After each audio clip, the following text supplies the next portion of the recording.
Hey there, everybody. It's J. Pool here from J. Pool's GNERD Corner, and I am here with Philip Haldiman. That's how you pronounce your name, right? Yeah. Okay, all right. Just making sure. Some people have to pronounce their names differently when it's actually spelled.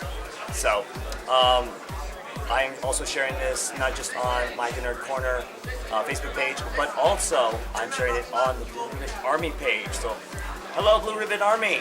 Bruh. Go bras. All right. I wish I had a support bra to help me out with the cameras. All the support bras.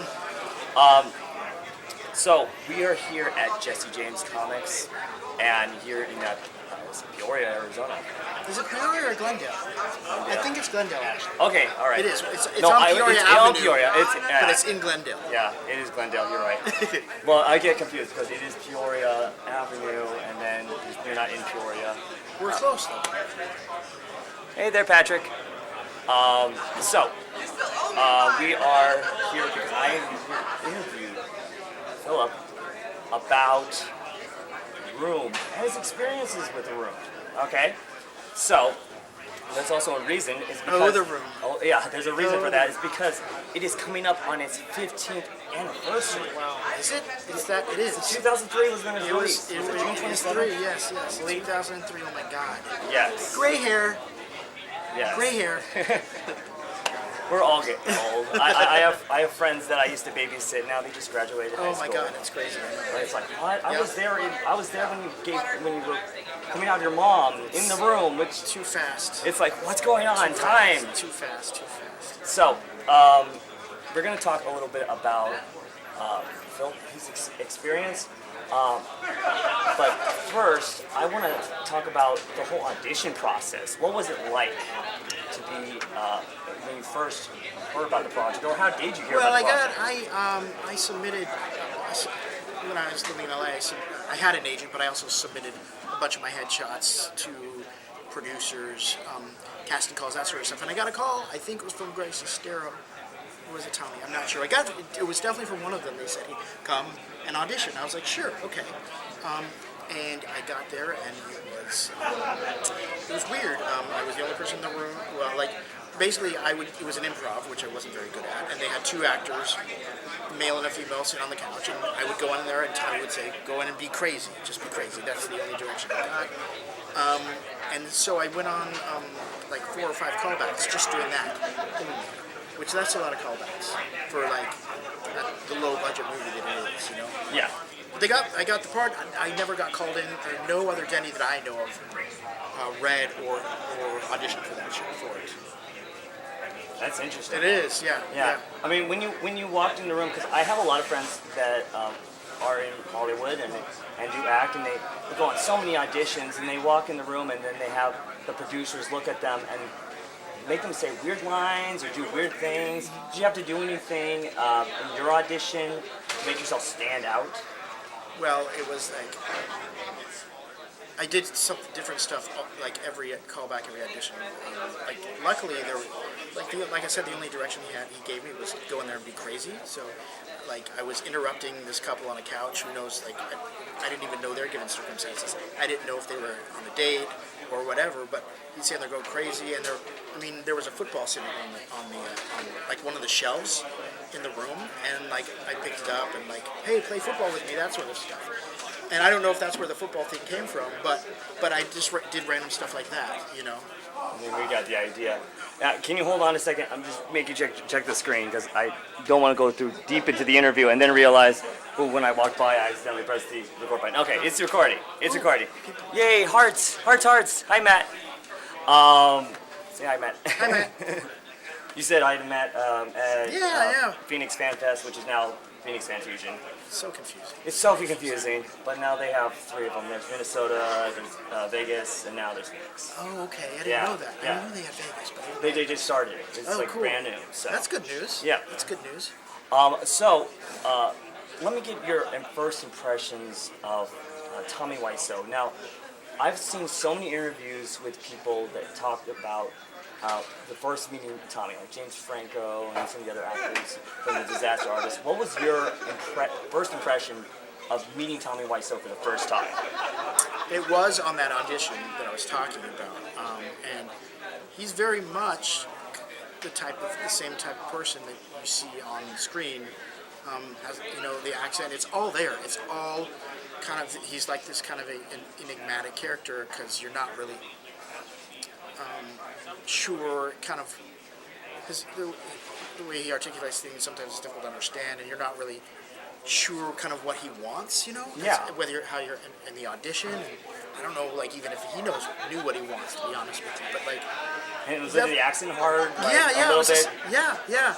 And I didn't like. He would just like.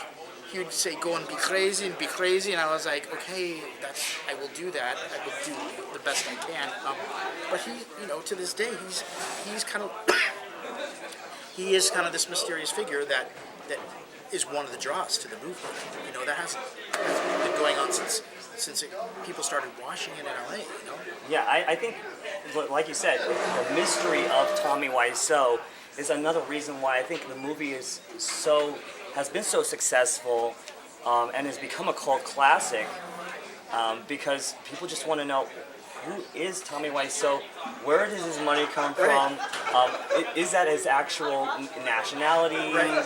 There's kind of this blurred line between reality and his movie, because we all have, everybody has these questions about him. They watch the movie and they say, who is this guy? Who is this guy? And then, in real life, we all said, who is this guy? So, yeah, he's this totally enigmatic figure that has really kind of fueled part of what has become the huge cult phenomenon that is The Room, Oh, yeah, definitely. Because also he wrote, direct, produced, did everything. Oh, yeah. Now, have you ever been, recognized in the street? Not just at cons or anything, Right. because you usually have a table there. Well, yeah. But have you been recognized in the street, and what was your, not craziest, but most interesting, fan interaction? I can't really remember a time that I've actually been recognized, walking, out, just randomly. But I mean, the fan love is huge, and that's one of the things that blows me away. Because not only have people seen The Room, they've seen it 15, 20 times, and they Like go me. right. Right. How many times have you seen it? I've seen it so many times Okay. because also I've introduced so many people to Right, it. and that's the other thing too. And when it first started coming up, I was like, oh my god, I'm the worst movie ever made, and I don't know how I feel about that. And then I started to see how intense the fandom is, and how much they love the movie, and it's just it blows my mind. And so that's part of the thing that has kind of kept me interested in the whole thing. The con thing and all that stuff. Yeah, it's interesting about the film because it teeters on one of the worst movies ever made, but it also falls on that line of, or that axis line of almost pure genius near insanity because you don't know. Genius and insanity. Yeah. It's a fine line. Because when it first came out, I think wasn't pushed as It was a serious Tennessee Williams thing. Yeah, sort of like a dramatic. Right, Streetcar Named Desire, really hardcore, intense movie and acting and all this stuff. And then when people didn't react to it in that way and they laughed where it was intended to be serious, it flipped and they marketed it as a black comedy, right? And so, yeah, it is this kind of, but it's not. If it were the worst movie, if it were the really, really, really bad, people wouldn't watch it. There's something else to it, There's something else to it that draws it in. Yeah. Oh yeah. So when you were making the film, did you ever think that this would be remembered over a decade later and people would still be talking about it? No. No? Not at all. We shot the movie and we were earnest in its shooting and the acting and all that stuff. But then when all the actors and everybody went to the premiere, we realized, we thought nobody would see it, because people laughed. Like I said, they laughed when they weren't supposed to be laughing. They went. Half the theater was gone. Half the audience was gone before the end of the movie. And so we pretty much knew at that point, back 15 years ago, that okay, like, well, we got paid, we shot this movie, maybe we can use part of it for a reel, and then we'll try and get other auditions and book other things. But then, years later, it starts getting this build up, and people start following it. And I was like, no, I never could have experienced. I never would have thought that was ever going to happen, ever. Which is kind of a nice surprise, really. It's changed my life in that sense, Yeah, and especially with the coming of age of technology as social media. Back in 2003, there was no such thing as YouTube. Well, there was, but it wasn't nearly as big. You know what I mean? Yeah. Well, I think YouTube came out directly in 2006. Really? Was it? 2006. I think there was MySpace around 2003, but Okay. I don't think The social media was not what it is today. No, not even close. Right.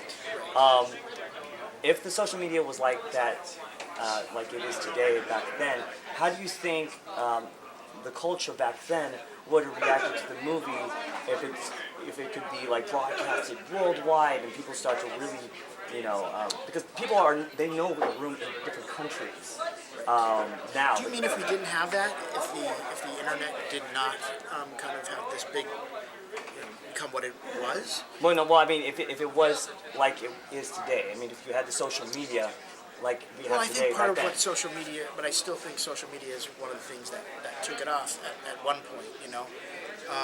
I don't know because nobody, not a whole lot of people knew about the room until like 2007 or 8. It took a lot of people in LA did because they went and saw the shows, but like it didn't really become more of a mainstream phenomenon until a little bit later. But I think that the internet definitely did help it. Oh yeah. Yeah, but even today, I think today, more people are starting to figure it out, especially with. Right. It could have grown faster, maybe. Yeah, definitely Yeah. faster, and especially with the release of Disaster Artist, Right. people are going. You know what? I just saw Disaster Artist. I'm going to go check out the room. Right. And now a newer generation, this generation, is starting to realize, wow, okay, that's, and because they either didn't hear about it, or their older siblings have watched it, or their parents have watched it, and now they're watching it because now there's a more vested interest because it's something more current that just came out. Yeah, it connects them for sure. Like the Disaster Artist definitely, like you said, brings a kind of a new generation to it, a new group of a new audience, really. Oh yeah, definitely.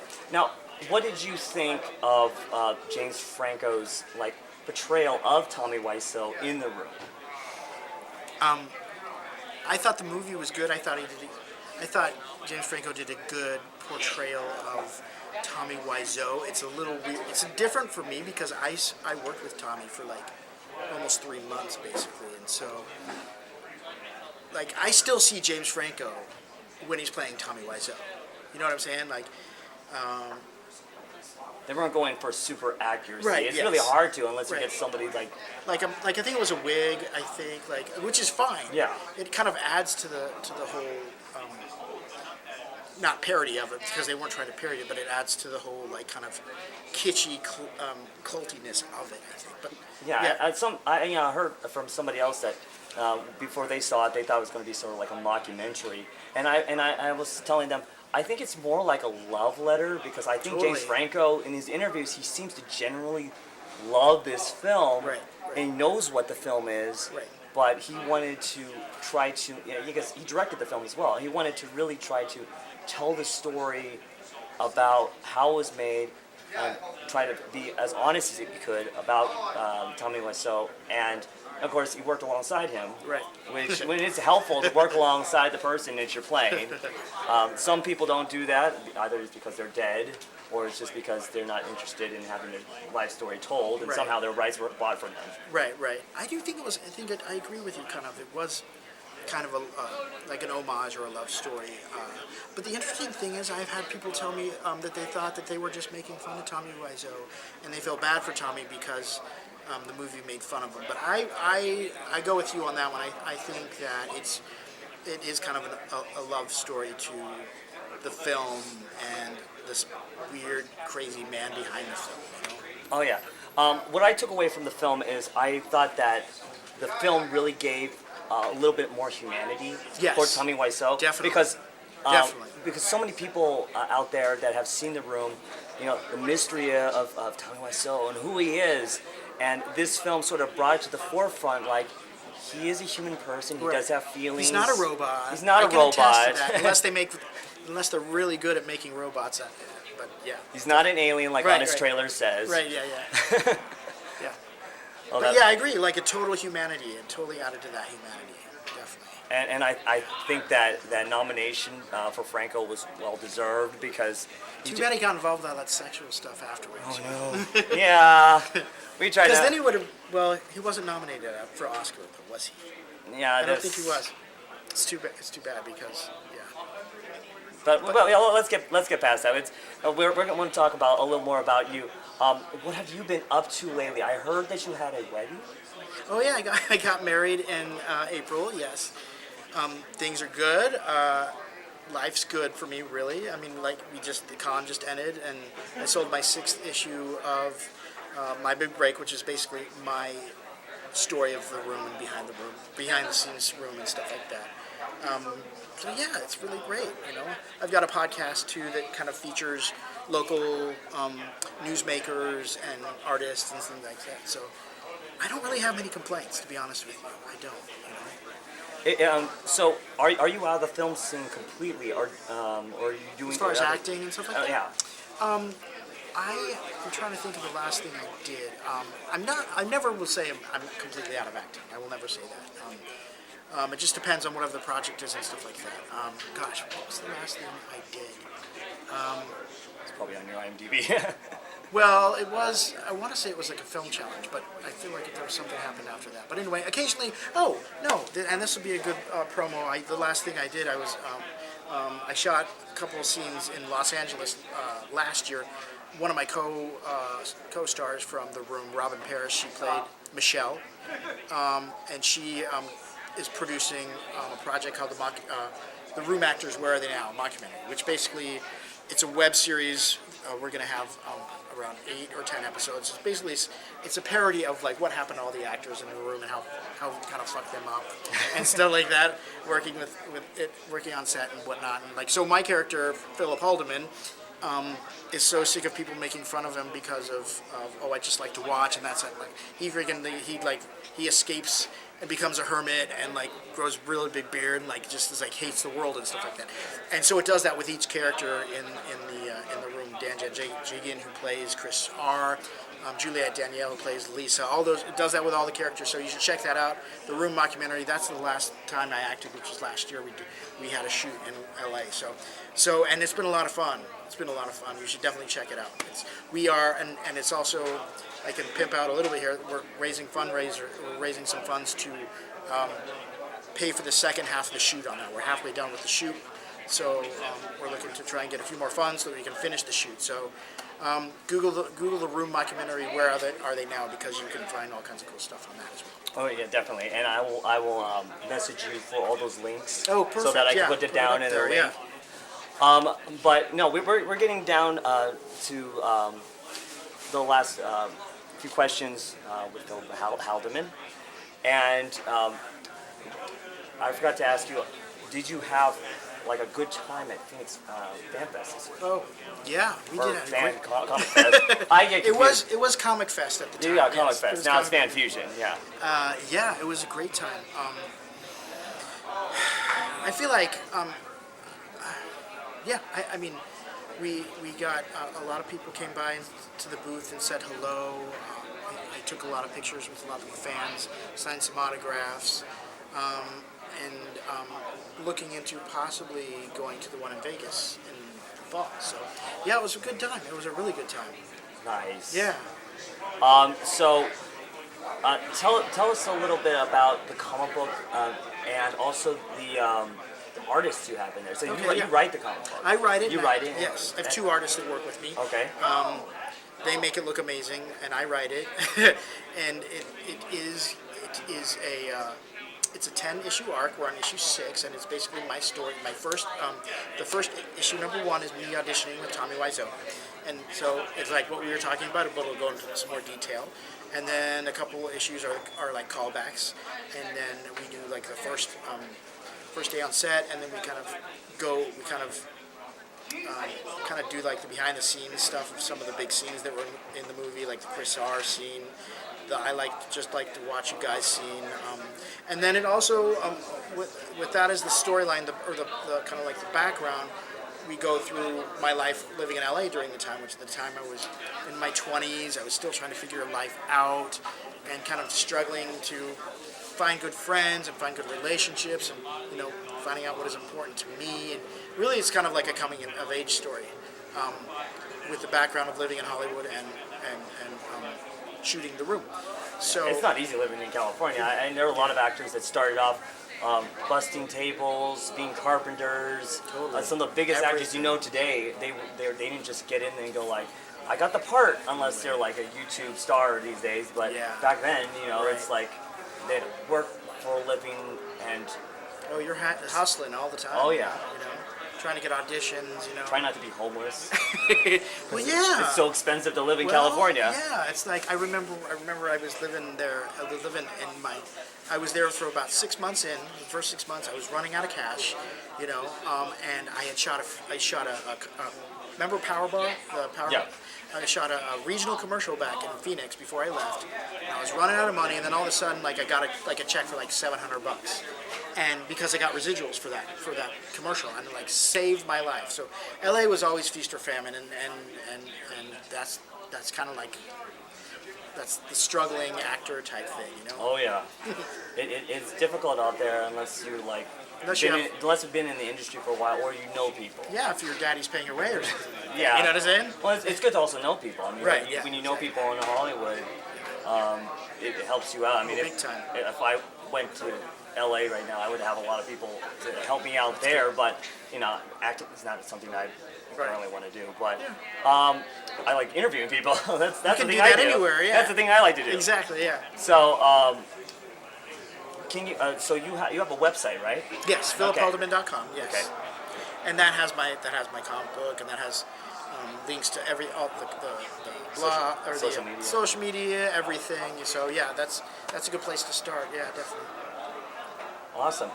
Since we're at a comic book shop, do you have a favorite comic book or even like a comic book company that you grew up that you used to read?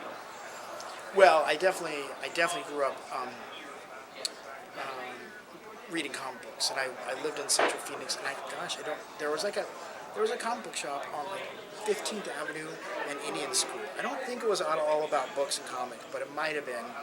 But they have moved since, obviously. But like, I was a big fan of Spider-Man. Oh, okay. This would have been back in the 80s, but yeah. And I had a bunch of them though. I had Spider-Man, I had the X, and I liked the X-Men. And Dark Horse comics started coming out when I was young, and one of my big favorites was the Star Wars series that they had. Oh, nice. Yeah.